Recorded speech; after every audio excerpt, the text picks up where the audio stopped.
초록마을의 지배기업인 정육각 본사입니다. 지난 4일 기업회생 신청 직후 직원 전원이 권고사직 통보를 받았다고 했습니다. 오늘부로 전부 지금 퇴사하고 지금 공장 정리한다고 마지막으로 남아있네요. 마음이 급해진 건 물품을 납품하고 대금을 받지 못한 중소업체들입니다. 통화도 안 돼 초록마을 본사로 달려왔지만 아무도 만날 수 없다며 발을 굴렀습니다. 걸면 바로 끊어져요. 착신을 거부하는 것 같아요. 작년 말부터 대금 지급이 조금씩 늦어지더라고요. 1,200만 원 정도 못 받고 있는 상태입니다. 지난해부터 납품 대금을 제때 받지 못한 경우가 많았는데 초록마을 측은 4월에 대대적인 할인 행사를 하면 현금이 들어온다며 추가 납품을 요구했다고 합니다. 이 요구에도 응했다가 2억 원 가까이 떼일 상황이라는 겁니다. 올 4월이 지나면 돈이 만들어지니 물건을 넣어달라고 해서 또 물건을 또 넣었어요. 납품을 해서 돈을 버는 사람인데 초록마을한테 함부로 할 수 없잖아요. 초록마을 협력업체는 모두 250여 곳으로 정산하지 못한 물품 대금만 100억 원이 훨씬 넘는 걸로 알려졌습니다. 대부분 담보 없는 상거래 채권이어서 회생 절차 결과에 따라 일부는 못 돌려받을 가능성도 있습니다. 초록마을 측은 정상 영업을 통해 대금 문제를 해결하겠다며 회생법원에 사업 계속 포괄 허가를 받았습니다. 하지만 물류센터 직원과 택배기사 월급도 제때 주지 못하고 있습니다. 그것도 책임지시겠다고 하는데 어떻게 책임지실 거예요? 지금 저희 돈 못 받는다고 확정이 났잖아요. 정육 스타트업인 정육각은 지난 2022년 대상그룹으로부터 초록마을을 인수했는데 인수비용 876억 원의 90%를 사실상 외부에서 끌어모은 돈으로 충당해 무리한 인수 논란이 끊이지 않았습니다. 납품업체들의 공급 중단이 이어지며 전국 230여 개 가맹점으로 피해가 확산하고 있습니다. SBS 노동규입니다. 정모 씨는 아르바이트까지 해가며 600만 원을 모아 티몬에서 호주 여행 상품을 결제했습니다. 하지만 대금 미정산 사태가 터지며 고스란히 티몬에 묶여버렸습니다. 600만 원을 다시 여행사에 직접 낼 수밖에 없었습니다. 여행사에다가 직접 대금을 결제하라고 해서 마이너스 통장에서 돈을 또 추가해서 쓴 거였거든요. 다 못 갚았어요. 한숨만 나오고 좀 화가 많이 나죠. 암투병 중인 시부모님과 첫 해외여행을 가려고 800만 원을 결제했던 A씨도 돈만 잃고 여행은 갈 수 없었습니다. 어머님이 해외여행 한 번도 안 가보셨다고 하셔갖고 우리가 큰맘 먹고서 계획을 했던 건데 600여 명이 모인 여행 상품 피해자 모임 설문조사 결과 환불받지 못한 피해자는 376명, 피해액은 37억 원이 넘었습니다. 티몬에 입점해 물건을 팔던 소상공인들 피해는 더 큽니다. 해외 자파를 수입해 팔던 이 업체는 1억 5천만 원의 대금을 정산받지 못했습니다. 돈이 없으니 새 물건을 들여오지 못하고 있고 창고는 1년 넘게 비어 있습니다. 돈이 안 돌다 보니까 물건으로서 팔지를 못하고 있다 보니까 매출을 일으킬 수가 없고 그러다 보니 3분의 1 정도 지금 감축된. 티몬과 위메프에서 대금을 정산받지 못한 업체는 4만 8천여 곳에 달합니다. 돌려받지 못한 돈은 1조 2천억 원이 넘는 걸로 추산됩니다. 돈을 갚기는커녕 이자 부담만 해도 지금 매우 힘든 상황입니다. 비대위에 소속된 600명 중에서도 40곳 정도가 이제 회생이나 파산을 검토하고 있는 중이다라고. 법원의 회생 계획 강제 인가로 티몬을 인수하게 된 오아시스가 내는 181억 원 중 채권자에게 갚는 돈은 약 100억 원에 불과합니다. 변제율은 평균 0.7%. 사실상 돌려받는 돈이 없는 거나 마찬가지입니다. 피해자들은 정부의 자금 지원과 구영배 큐텐그룹 대표 등 책임자들의 자산 몰수 같은 실질적인 조치를 요구하고 있습니다. SBS 엄민재입니다. 금융감독원이 홈플러스 신용등급 강등 이전에 MBK 파트너스가 기업 회생 절차 신청을 준비한 가능성을 잡고 조사 중이라며 부정거래 가능성을 정조준하고 나섰습니다. MBK가 사재 출연이나 카드 대금 채권을 기초로 발행된 유동화증권 전액 변제 등에 관한 약속을 책임지고 이행해야 한다고도 촉구했습니다. 함용일 금감원 자본시장 회계 담당 부원장은 오늘 서울 여의도 금감원 본원에서 열린 자본시장 현황 관련 브리핑에서 신용등급 하향 가능성 인지 등에서 그간 MBK, 홈플러스 측 해명과 다른 정황이 발견되는 등 유의미한 진전이 있었다고 말했습니다. MBK는 홈플러스 단기 신용등급 강등이 확정 공시된 지난 2월 28일부터 회생 절차 신청 준비를 시작했다고 밝혀왔습니다. 사전에 준비한 거 없습니다. 신용등급 떨어지는 게 확정된 뒤에 저희가 긴급히 검토하고 그 연휴 기간 중에 의사결정을 해서 신청한 겁니다. 그 부분엔 저희가 명확합니다.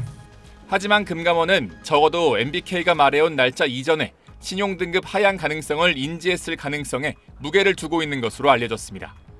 MBK가 홈플러스 기업회생 절차를 이미 준비하면서도 6천억 원에 달하는 단기 채권을 발행해 개인 투자자, 일반 법인 등에게 손실을 떠넘겼을 경우 동양 LIG 사태처럼 사기적 부정거래 등을 적용해 법적 처벌이 가능할 수 있습니다. 한 부원장은 보유 역량을 총동원해 사기적 부정거래 등 각종 의혹을 철저히 규명하고 위법 행위 발견 시 엄중 조치하겠다고 말했습니다. 이 밖에도 금감원 측은 지금이라도 홈플러스는 스스로 약속한 전액 변제, 대주주 사재 출연 등의 책임 있는 모습을 보여야 한다며 변제 규모 및 시기 등을 구체적으로 제시해 이해관계자와 시장 신뢰를 회복해야 한다고 밝혔습니다. SBS 배성재입니다. 국내에서 손꼽히던 온라인 명품 플랫폼이 입점업체들에게 판매 대금을 늦게 정산해주면서 이게 문제가 되고 있다고요? 네, 이 유명 여배우가 광고했던 온라인 명품 플랫폼이죠. 네. 이 반란이 지난 24일 일부 입점사에 정산 대금을 입금하지 못하면서 해당 입점사에 이렇게 개별 공지했습니다. 네. 정산금이 이 과다 지급되는 오류가 발견돼서 정산금을 재산정하고 있습니다. 반란은 입점사별로 일주일, 15일, 한 달 이렇게 3주기로 입점사에 판매 대금을 정산하는데 24일인 당일 정산 주기가 돌아온 입점사에 대금을 제때 주지 못한 겁니다. 반란의 전체 입점사 수는 1,300여 개가 되는데요. 명품을 많이 취급하고 있기 때문에 이 월 평균 거래액이 300억 원 정도 됩니다. 반란 쪽에서는 26일까지 재정산 작업을 마무리하고 오늘인 28일까지 입점사별 확정된 정산액과 지급 일정을 공유하겠다고 시한을 정해놓긴 한 상황입니다. 네, 지난해 티몬 위메프 사태도 있었잖아요. 정산 대금이 늦어지면 판매자들의 피해가 커지진 않을까 걱정되는데 어제 이 업체를 직접 찾아가 보셨다고요? 네, 이 반란이 위치한 서울 강남구 역삼동의 한 건물인데요. 네. 어제 가봤더니 이렇게 10층 반란 전 인원 재택근무라고 쓰인 안내문이 있었습니다.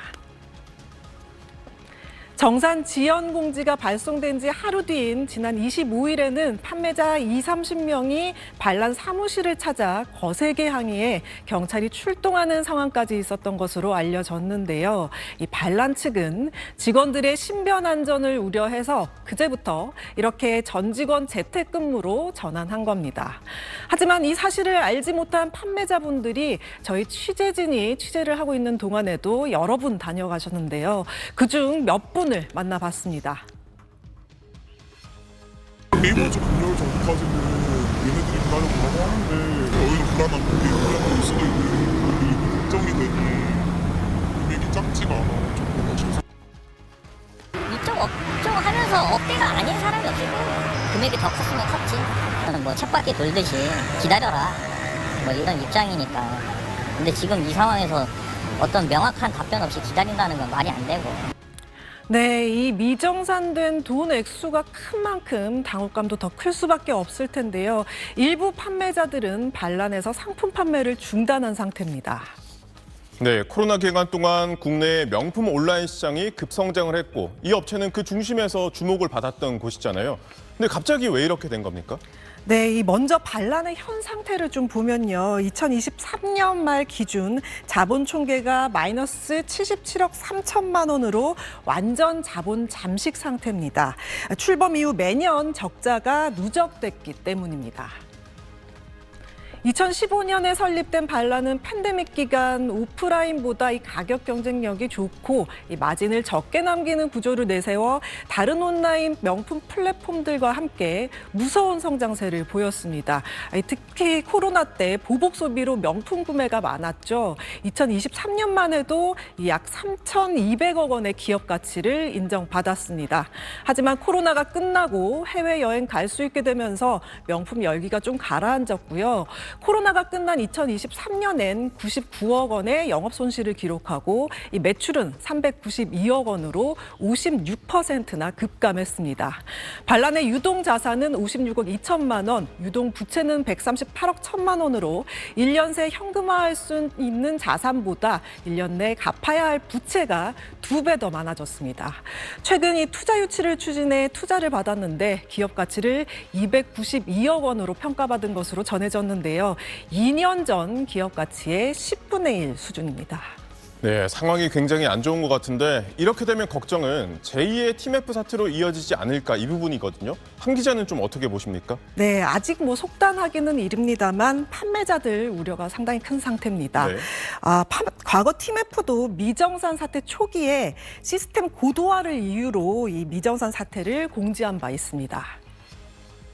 현재 500명이 넘는 판매자들이 SNS 오픈 채팅방에서 대응책을 논의 중입니다. 업계에서는 이 명품 플랫폼 시장이 침체되는 거 아니냐는 우려도 나오고 있는데요. 최근 1년 사이 문을 닫은 명품 플랫폼은 무려 4곳이나 됩니다. 이게 이제 복구가 된다 하더라도 과연 여기 이제 활동하고 있는 판매자들이 그대로 이제 판매를 계속 할 수 있을까? 예, 이미 뭐 플랫폼으로서 지금 신뢰도가 한번 무너진 바람에